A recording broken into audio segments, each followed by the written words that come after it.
തൃശ്ശൂർ വെടിക്കെട്ട് ദുരന്തം മരണപ്പെട്ടവരുടെ കുടുംബങ്ങൾക്ക് 1 ലക്ഷം രൂപയും പരിക്കേറ്റവരുടെ കുടുംബങ്ങൾക്ക് 50,000 രൂപയും ധനസഹായം പ്രഖ്യാപിച്ച് ബഹുമാനപ്പെട്ട MA യൂസഫ് അലി സാഹിബ്. അള്ളാഹു താല അദ്ദേഹത്തിന് ആഫിയത്തും ആരോഗ്യം ദീർഘായുസ്സും നൽകട്ടെ എന്ന് ആത്മാർത്ഥമായി പ്രാർത്ഥിക്കുകയാണ്. എൻ്റെ ഒരേ ഒരു ചോദ്യമുള്ളൂ. ശശികല ടീച്ചർ, RV ബാബു, വിദ്യാസാഗർ ഗുരുമൂർത്തി, ലക്ഷ്മി കാനത്താൻ്റെ കോനോത്ത്, അതുപോലെ തന്നെ പ്രതീഷ് വിശ്വനാഥ് അടക്കമുള്ള സോഷ്യൽ മീഡിയയിൽ രാവും പകലും ഹിന്ദുവിനെ ഉണർത്താനും ഉയർത്താനും വേണ്ടി നടക്കുന്ന മനുഷ്യരെ ലക്ഷക്കണക്കിന് ആളുകൾ നിങ്ങളുടെ മെമ്പർമാരായിട്ടില്ലേ? ഈ മരണപ്പെട്ടതിൽ ഒരാൾ പോലും മുസൽമാനോ ക്രിസ്ത്യാനിയോ ഇല്ല. എന്തിനാ അങ്ങനെ പറഞ്ഞത്? നിങ്ങൾ കഷ്ടപ്പെടുന്ന അധ്വാനിക്കുന്ന പൈസ ഏതെങ്കിലും മുസൽമാനും ക്രിസ്ത്യാനിക്കും പോകണമെന്നുള്ള ടെൻഷനും വേണ്ട. ഈ മരണപ്പെട്ട പാവങ്ങളുടെ കുടുംബത്തിന് നിങ്ങളുടെ വക എന്തെങ്കിലും ഉണ്ടോ? ഞാൻ ചോദിക്കാൻ എന്തെങ്കിലും ഉണ്ടോ? ഈ MA യൂസഫ് അലി എന്ന് പറയുന്ന മനുഷ്യനെ നിങ്ങൾ പുകഴ്ത്തണ്ട, ഇകഴ്ത്താതിരുന്നൂടെ?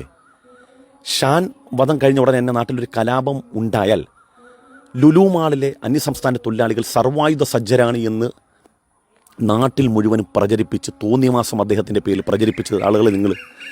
ലക്ഷോർ ഹോസ്പിറ്റലുമായി ബന്ധപ്പെട്ട് ചില പ്രശ്നങ്ങൾ, അവയവദാനവുമായി ബന്ധപ്പെട്ട ചില പ്രശ്നങ്ങൾ, ക്രൈസിസ് ഉണ്ടായ സമയത്ത് അങ്ങോട്ട് മാർച്ച് നടത്തി നിങ്ങളല്ലേ? എന്നിട്ടും ഈ നാട്ടിലെ ഹൈന്ദവൻ അല്ല മനുഷ്യരൊരു പ്രശ്നമുണ്ടായപ്പോൾ MA യൂസഫ് അലി സാഹിബ് ഓടി വന്നു. ഈ നാട്ടിൽ എന്താ 2018 പ്രളയമാണെങ്കിലും വയനാട് ദുരന്തമാണെങ്കിലും അതിലെല്ലാം ഒരു ജാതിയിൽപ്പെട്ട മനുഷ്യരല്ല, മനുഷ്യർ മാത്രമേ ഉള്ളൂ. അവിടെ മതം നിങ്ങൾ നോക്കണ്ട, എല്ലാ സമൂഹത്തിൽപ്പെട്ട മനുഷ്യരുണ്ടല്ലോ. അവർക്കൊക്കെ അദ്ദേഹത്തിൻ്റെ വഴി സംഭാവനകൾ ധാരാളം കിട്ടിയിട്ടുണ്ടല്ലോ. നിങ്ങൾ എന്ത് ചെയ്തു? ഞങ്ങൾ എപ്പോഴും ചോദിക്കുന്നൊരു ചോദ്യം, നിങ്ങൾ ഹിന്ദു എന്ന് രാവും പകലും ഒക്കെ പറഞ്ഞു നടക്കുന്ന നിങ്ങൾ ഈ മനുഷ്യർക്ക് വേണ്ടി എന്ത് ചെയ്തു? നിങ്ങൾ ഈ MA യൂസഫ് അലിനെ സമൂഹത്തിന് മുമ്പിൽ എന്തെല്ലാം തരത്തിൽ ഇകഴ്ത്താൻ ശ്രമിച്ചിട്ടും ആ മനുഷ്യൻ ഒരു ക്ഷേത്രത്തിൽ എല്ലാ വർഷവും ഈ MA യൂസഫ് അലി സാഹിബിന് വേണ്ടി വഴിപാട് നടക്കലുണ്ട് ഇല്ലേ? എന്തുകൊണ്ട്? അദ്ദേഹത്തിൻ്റെ ആയുർവേദ സൗഖ്യത്തിന് വേണ്ടി അദ്ദേഹം എല്ലാ വർഷവും അവർക്ക് വേണ്ട കാര്യങ്ങളൊക്കെ ചെയ്തു കൊടുക്കുന്നതുകൊണ്ട്. അങ്ങനെ ജാതി മതവും നോക്കാതെ മനുഷ്യർ എന്ന ഒറ്റ കൺസെപ്റ്റിൽ പ്രവർത്തിക്കുന്ന MA യൂസഫ് അലി സാഹിബിനെ പോലും നിങ്ങൾ വർഗീയവാദിയും നിങ്ങൾ ഭീകരവാദിയൊക്കെ ആക്കുമ്പോൾ നിങ്ങൾ ശ്രദ്ധിക്കണം. ഇവിടെയുള്ള നല്ലവരായ ഹൈന്ദവ സഹോദരങ്ങൾ അദ്ദേഹത്തിൻ്റെ കയ്യിൽ ജോലി എടുക്കുന്നു എന്നുള്ളതല്ല, പണിയെടുത്ത പൈസ കിട്ടും, നമുക്ക് ശരി. അതിനപ്പുറത്തേക്ക് അദ്ദേഹത്തെ ഹൃദയം തുറന്ന് സ്നേഹിക്കുന്ന മനുഷ്യരുണ്ട്.